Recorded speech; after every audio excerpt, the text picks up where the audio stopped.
wabarakatuh. Perkenalkan, nama saya Yusmi Eko Puspitasari dari kelas 12 F5.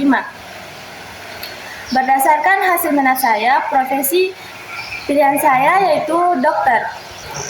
Profesi dokter merupakan pekerjaan di bidang kesehatan yang memiliki tanggung jawab besar, yaitu memeriksa, mendiagnosis, merawat, dan mengedukasi pasien, serta menyusun rencana pengobatan dan melakukan penelitian.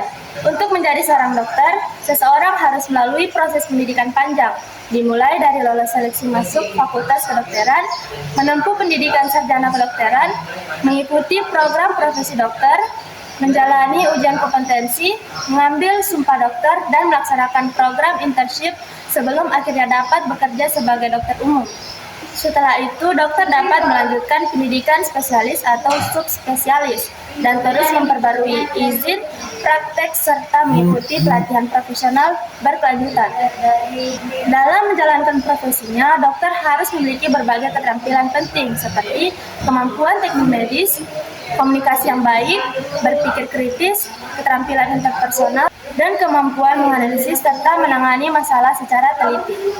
Prospek kerja dokter di Indonesia sangat luas, misalnya bekerja di rumah sakit, klinik, puskesmas, atau fasilitas kesehatan swasta maupun pemerintah. Di masa depan, peran dokter semakin berkembang dengan pemanfaatan teknologi dan data dalam pencegahan serta deteksi dini penyakit.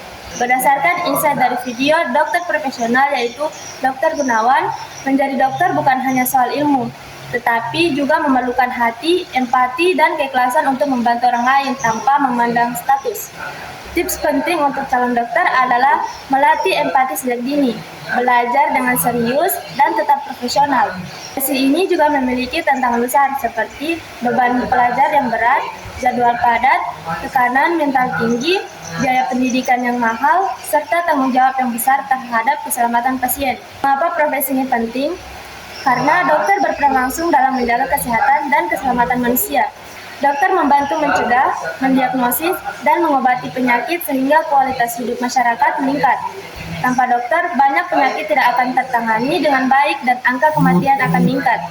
Selain itu, dokter juga berperan dalam edukasi kesehatan dan pengembangan ilmu kedokteran melalui penelitian. Mengapa profesi ini cocok untuk saya? Karena sesuai dengan minat saya di bidang kesehatan. Memungkinkan saya menyalurkan kreativitas dalam menyelesaikan masalah medis dan sejalan dengan nilai hidup saya seperti rendah hati dan menghormati orang lain. Selain itu, keterampilan manajemen dan seni yang saya miliki bisa mendukung komunikasi dengan pasien dan pengelolaan praktik kesehatan. Tantangan pribadi yang mungkin saya hadapi, yang pertama, stres dan tekanan tinggi. Dokter sering bertemu kasus serius dan pasien kritis. Harus siap mental dan emosi tetap stabil. Yang kedua, waktu belajar dan praktik yang panjang. Yang ketiga, menjaga keseimbangan hidup. Kadang jam kerja panjang bisa mengganggu waktu pribadi atau keluarga. Yang keempat, menghadapi situasi emosional pasien. Yang terakhir, keputusan sulit. Saya harus siap membuat keputusan yang berat, kadang cepat, dan berdampak besar. Yang terakhir, rencana langkah konkret 1 atau sampai 3 tahun ke depan. Saya berencana fokus mempersiapkan akademik dasar kesehatan, mengikuti kegiatan sosial dan magang untuk pengalaman langsung, serta mengembangkan kemampuan komunikasi, manajemen, dan kreativitas. Saya juga akan mempersiapkan diri menghadapi seleksi masuk Fakultas Kedokteran dan memperkuat soft skill agar siap menghadapi tantangan sebagai dokter. Sekian dari video saya.